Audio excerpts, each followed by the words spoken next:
Hello പ്രിയ സുഹൃത്തുക്കളെ, വീണ്ടും ഇത് ഒരു ലൈവ് ഇടാനുള്ള കാരണം എന്ന് വെച്ചിട്ടുണ്ടെങ്കിൽ ടി ജി മോഹൻദാസ് ഇപ്പം നിലവിൽ സോഷ്യൽ മീഡിയയിൽ നിറഞ്ഞു നിൽക്കുകയാണല്ലോ.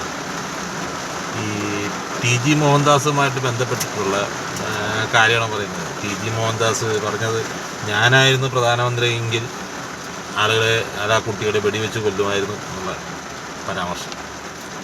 ശരിക്കും പറഞ്ഞിട്ടുണ്ടെങ്കിൽ ഈ ടി ജി മോഹൻദാസിനൊക്കെ ഈ ചാനലിൽ വന്നിരുന്ന് ഈ സംസാരിക്കാൻ അവസരം കൊടുത്ത ഈ ചാനലുകളല്ലേ ശരിക്കും പറഞ്ഞിട്ടുണ്ടെങ്കിൽ ഈ സമൂഹത്തെ വഴിതെറ്റിക്കുന്നത്.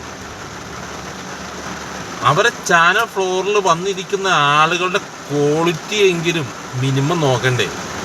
BJP-ക്കാരാണെന്ന് പറഞ്ഞാലും നിങ്ങൾ ക്വാളിറ്റി മെയിൻറ്റെയിൻ ചെയ്തിട്ട് വേണം ചാനലിൽ ഒരു ജനങ്ങൾ മൊത്തം കാണുന്ന ഒരു ന്യൂസ് അവറും കാര്യങ്ങളൊക്കെ ചർച്ച ചെയ്യുമ്പോൾ ആളുകളെ കൊണ്ടുവന്നിരുന്നത്. ഈ പൊട്ടന്മാരെയൊക്കെ എന്തിനാണ് കൊണ്ടുവന്നിരുത്തുന്നത്?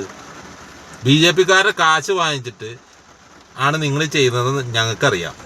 ഇപ്പം നിലവിൽ ഞാൻ പറയാൻ പോകുന്നത്, ഈ ടി ജി മോഹൻദാസ് പറയുന്ന ആളെ കൊണ്ടുവരുത്തി, ആ കസേരയിൽ കൊണ്ടുവരുത്തി, അയാൾ ഇത്രയും വലിയ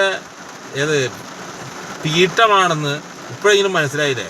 എങ്കിൽ ആ സ്റ്റുഡിയോ ഫ്ലോറൊക്കെ ഒന്ന് അടിച്ച് കഴുകി നന്നാക്കി ക്ലിയർ ചെയ്തിട്ട് ഇനി മേലിൽ ഇതുപോലുള്ള സാധനങ്ങൾ ആ സ്റ്റുഡിയോ ഫ്ലോറിലേക്ക് കൊണ്ടുവരിക. നിങ്ങൾ കോമഡി അവതരിപ്പിക്കുന്നതാണെങ്കിൽ വേറൊരു പരിപാടി വെച്ച് കോമഡി സ്കിറ്റായിട്ട് അവതരിപ്പിക്കുക.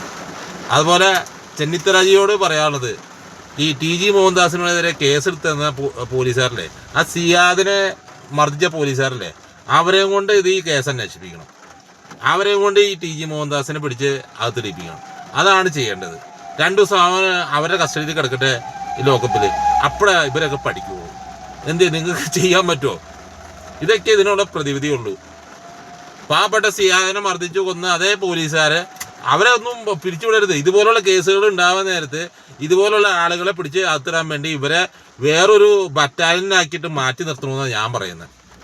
നിങ്ങളുടെ അഭിപ്രായം നിങ്ങൾ പറയുക.